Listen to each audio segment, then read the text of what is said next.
தமும் பாடுபட்டு உழைக்கும் யாவரும் ஓரினந்தா சத்திய வார்த்தை இத நமக்கு சொல்லுது மேதினந்தா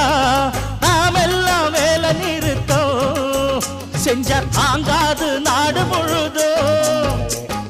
நாம் இன்றி என்ன நடக்கும் நம்ம கைதாண்டா ஓங்கி இருக்கும் அட அடிச்சாலும் குடிச்சாலும் அண்ணன் தம்பி நீயும் நானுண்டா உழைப்பாளி இல்லாத நாடுதா எங்கும் இல்லையா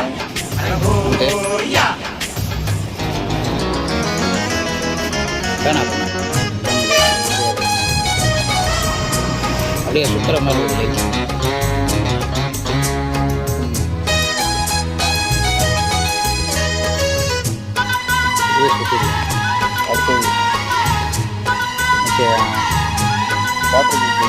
பணக்காரன் குடியேற பாட்டாளி